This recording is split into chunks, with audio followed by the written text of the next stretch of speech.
Il y a, de manière générale, en analyse de système, un modèle de représentation, une méthode d'analyse qu'on appelle la méthode de la boîte noire. La méthode de la boîte noire, qui est par rapport au traitement que l'on devrait avoir, le traitement qui se fait dans un système politique, c'est ça qu'on appelle la production politique. Vous comprenez ça? Donc à l'entrée, c'est quoi? C'est l'action des acteurs politiques, pris en général. C'est ça qu'on appelle la classe politique.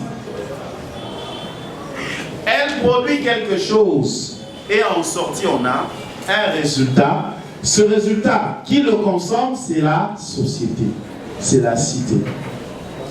Maintenant, c'est la deuxième partie de la définition de la politique qui nous permettra d'évaluer le niveau de production politique de nos acteurs.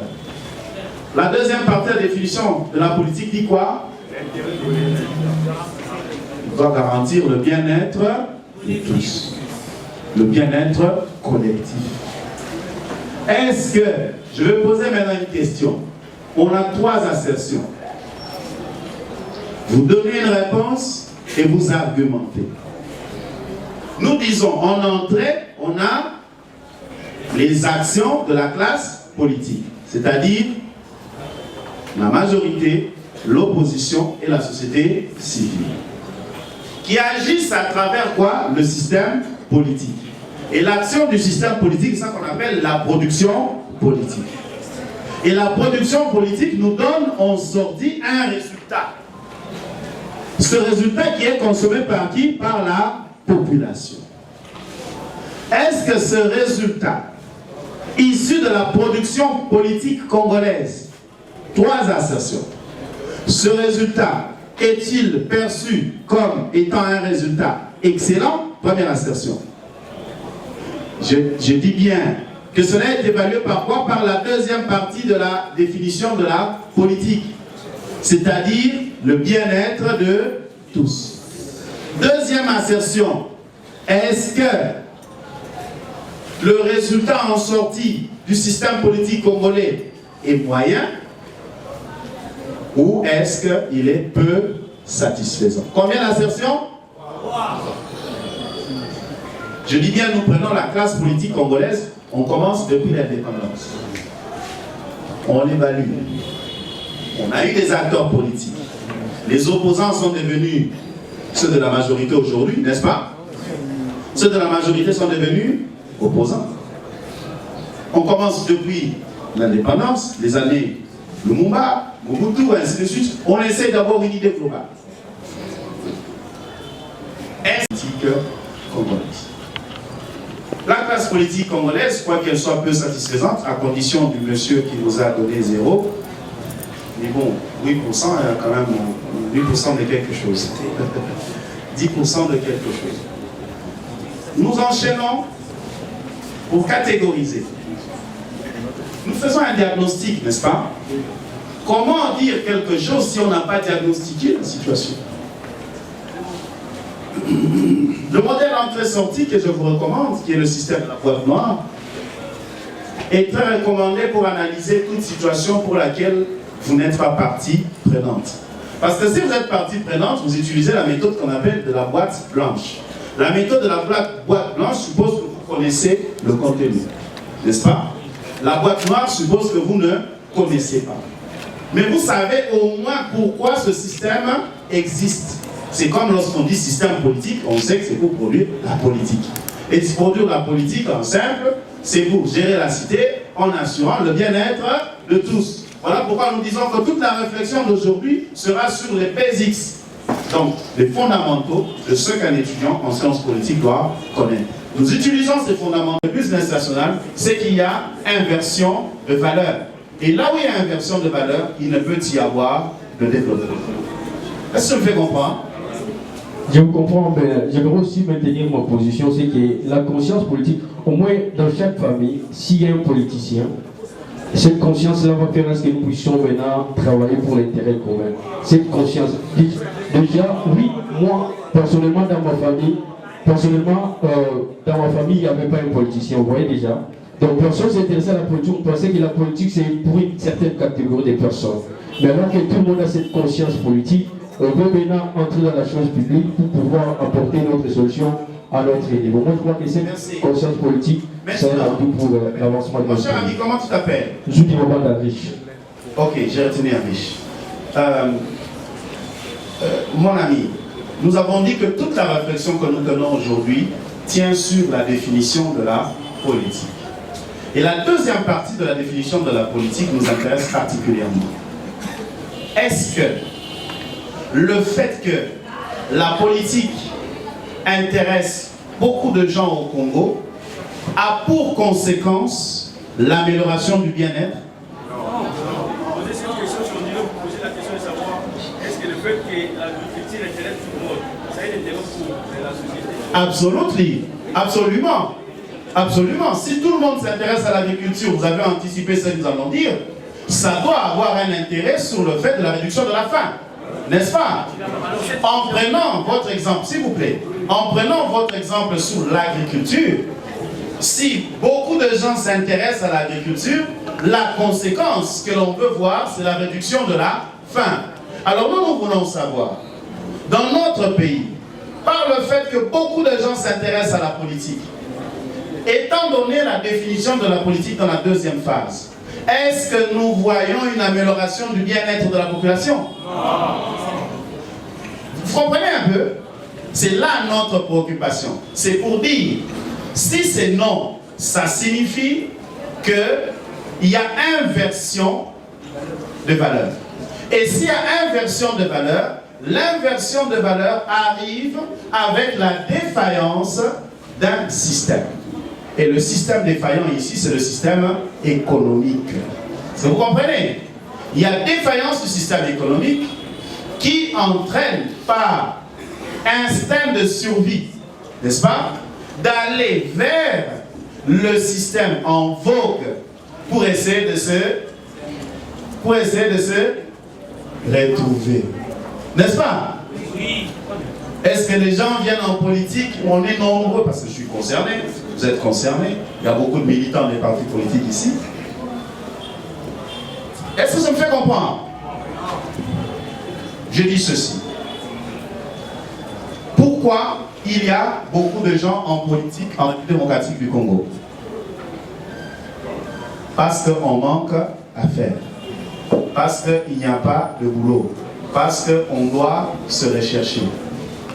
Vous savez, lorsqu'on est à l'étranger, hein, pour retrouver un militant d'un parti politique, il faut le chercher. Hein. Il faut le chercher. Comprenez? Il faut le chercher.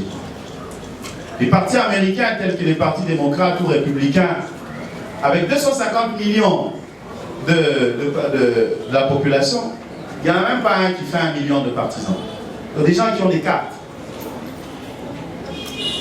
Il y a que des gens qui viennent dans la foule, hein, au besoin.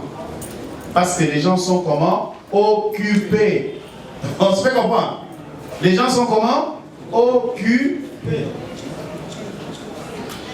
L'oisiveté, le manque d'occupation et la chance et l'oco, n'est-ce pas?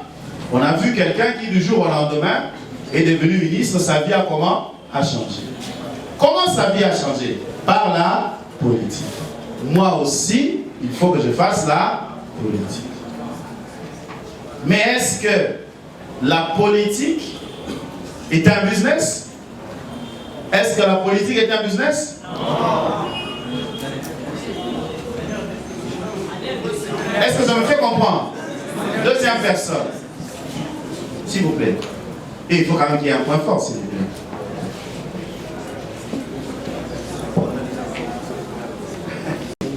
N'est-ce pas? Ah oui, on peut quand même s'exprimer. Admettons multipartisme, n'est-ce pas? Parce que la multiplicité des partis politiques, c'est quand même un critère de dire qu'on est dans un pays démocratique, n'est-ce pas? Multipartisme et de liberté d'expression.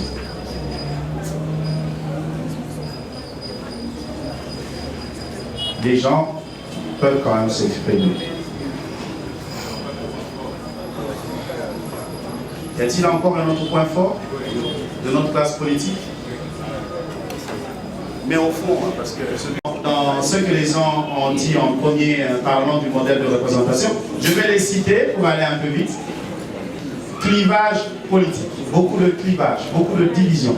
Vrai ou faux comme point faible? Division, clivage. Ah oui, mais ça c'est différent. Ça, on ajoute deux tribalismes, n'est-ce pas? 3. Corruption. Corruption, clientélisme, détournement, on met ça dans un même sac. Hein? Népotisme. Corruption. Népotisme. Barre. Détournement.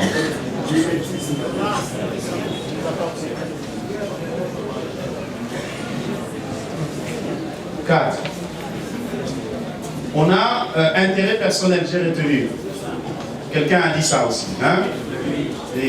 L'homme politique congolais est tourné vers l'intérêt personnel. On retient, c'est ça égoïsme, n'est-ce pas? Égoïsme, on peut dire ça égoïsme.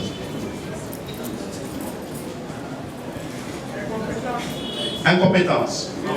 Mais pendant que vous dites incompétence, moi je dis que je voudrais donner un élément de réflexion sur les points forts. C'est que par rapport à 1960, on a une classe politique instruite. On a quand même beaucoup de diplômés, non? C'est pas un point fort? Le diplôme là, ça sert pas. Hein? Ça va, ok. À part l'égoïsme, ok, on laisse tomber les diplômes, c'est bon.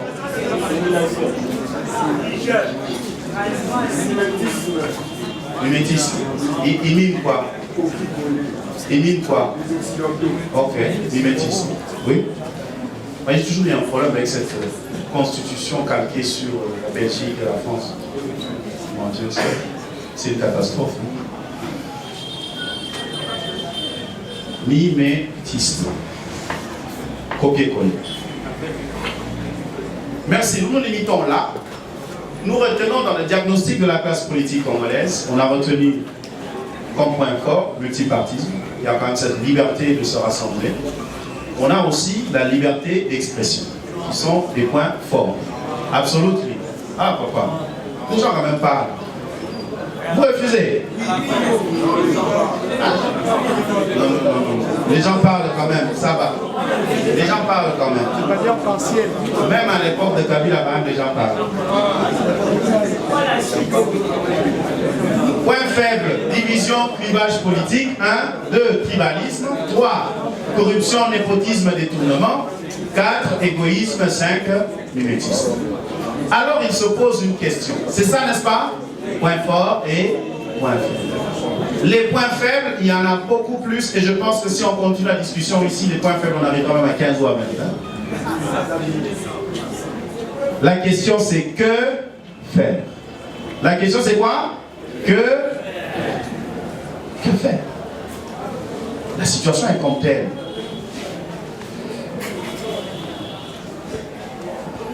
Une anecdote, il y a la classe politique, juste pour enfoncer un peu le clou. Mon ami qui a parlé de l'agriculture. Dans ce pays, le programme alimentaire mondial a établi que 27 millions de Congolais souffrent de la faim. 27 millions de Congolais qui souffrent de la faim. Ceci signifie qu'un quart de la population souffre de la faim.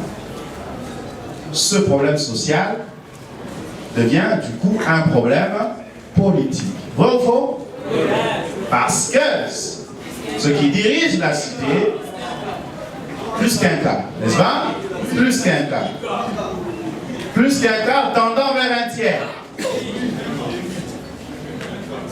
Ce problème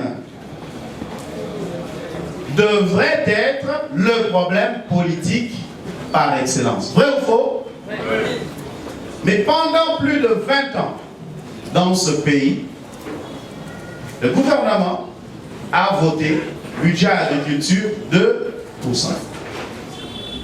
Tu comprends? Budget agriculture combien? 2%. Dans un pays où plus d'un quart souffre de la faim. Et comment on définit la politique? Pour le bien-être de qui? De cette population, n'est-ce pas? Il a fallu attendre l'actuel président pour passer de 2% à 5%, et il promet de passer de 5 à 20%. Mais nous retenons,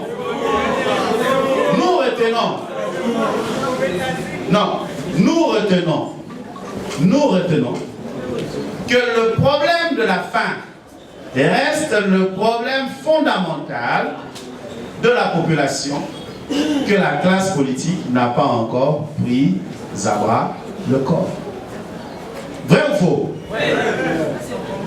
Ce qui serait une justification, à mon humble avis, de la cotation peu satisfaisante. N'est-ce pas? Parce que la production politique, revenons ici dans le système entrée-sortie, la production politique vise à améliorer le bien-être. Il y a un livre que je vous recommanderais, c'est L'Afrique noire est mal partie. René Dumont. Ça, c'est un livre que tout politologue devrait lire. Un livre écrit en 1962. C'est un ingénieur agronome qui a parcouru l'Afrique noire. Mais les mots que décrit cet ingénieur agronome en 1962, beaucoup de présidents africains d'après indépendance ont interdit ce livre dans leur pays. Mais on se rend compte que 60 ans après, ce livre-là est toujours d'actualité. René Dumont a critiqué le fait que l'homme politique africain n'était pas préoccupé par l'essentiel. Il n'était pas préoccupé, par exemple, par l'agriculture. Il préférait les travaux de bureau. Tous ici, on veut porter cravate, on veut porter la veste. Ce qui a expliqué l'exode rural, n'est-ce pas? Les travaux de champ, ce sont des travaux qui ne concernent pas l'intellectuel, entre guillemets, n'est-ce pas? L'intellectuel doit être au bureau, il doit parler français. L'agriculteur, il parle la langue yaka. Il parle Mbemba. Il n'est pas du tout instruit, ce n'est pas un homme. Il faut être un monsieur. Nous avons couru derrière les bureaux, nous avons couru derrière l'opulence, la recherche de l'opulence, et nous avons oublié l'essentiel. Et pour démontrer que c'est vrai, lorsque pendant 20 ans, une Assemblée nationale a voté un budget, et cette Assemblée nationale, ce sont les intellectuels, Colline Inspiré, ISC, ISTA, partout. Ils s'appellent comment? Ils s'appellent comment? Qui sont appelés à trouver des solutions de la société, n'est-ce pas? Et qui votent l'agriculture combien? 10%. Vous comprenez le problème? Est-ce que l'intellectuel congolais est fait pour trouver les solutions de la société? Non. Il y a un problème. Ça signifie que si vous ne prenez pas la résolution d'être différent, vous allez copier les mêmes choses. Vous allez reproduire la même chose. Le fait de soutenir que le ministère de l'Agriculture est compté comme un petit ministère dans un pays où le quart de la population souffre de la faim. Et cela, aucun intellectuel, je dis bien, aucun intellectuel n'en est préoccupé. Vous êtes les PDG de demain, vous êtes les députés de demain, mais vous êtes les acteurs influents des partis politiques d'aujourd'hui. Vrai ou faux? Parce que les partis politiques, pour survivre, ne peuvent pas survivre sans la jeunesse. Que faire? Nous sommes en train de chuter. Que faire? Retenez ce principe. Chaque peuple a les dirigeants qu'il mérite. Chaque peuple a les dirigeants qu'il mérite. Et nous, les enseignants, je sais que le vice-président ne me contradira pas, nous nous préparons en fonction des auditoires. Si nous savons que tel auditoire, ce sont des étudiants faibles, tu peux même dormir toute une semaine, ne pas préparer le cours et venir raconter ta vie. Ils vont gober.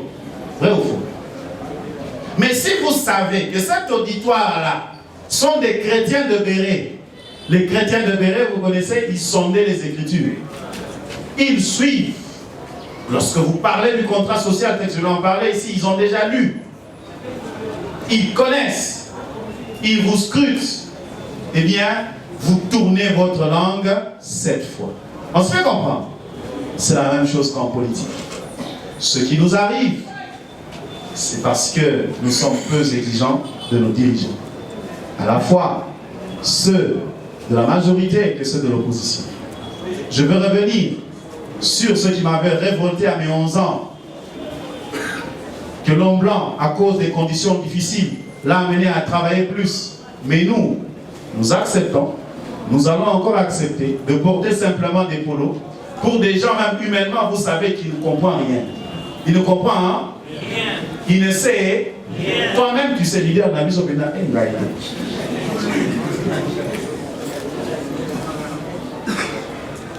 Mais parce que tu vas avoir 5 000 francs, tu vas le soutenir. Ne sommes-nous pas complices? Ne sommes-nous pas complices? Si. La classe politique, si la population était exigeante, elle devrait aller vers l'existence d'un contrat social. Un contrat social en simple, c'est l'existence d'une redevabilité. Une redevabilité qui nous amènerait vers l'équité et l'égalité. Parce que la liberté qu'utilise l'homme politique pour agir, c'est une liberté qui est à l'encontre de la liberté de la population. N'est-ce pas? Mais ma liberté et ta liberté devraient nous amener vers un bien-être commun.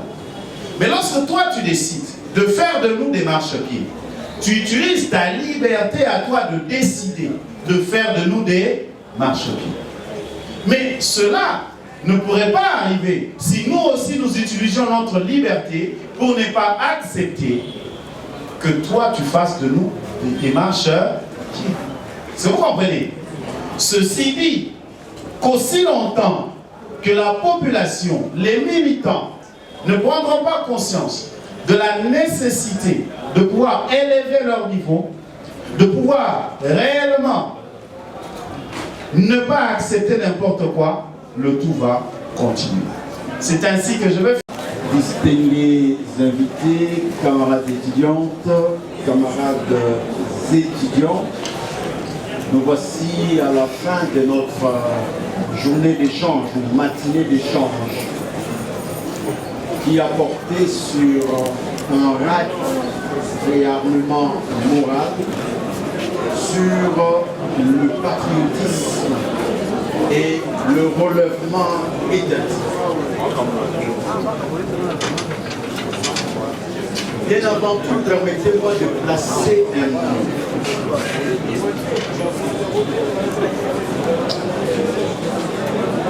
Je suis en train de faire une étude que je vais boucler d'ici la fin de ce mois,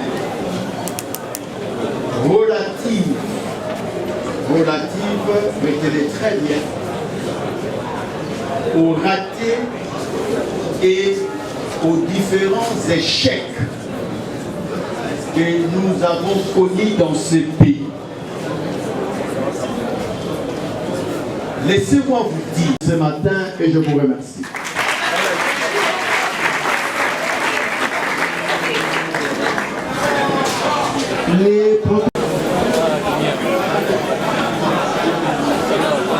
Nous allons commencer.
par l'existence d'un contrat social entre dirigeants et dirigés qui créerait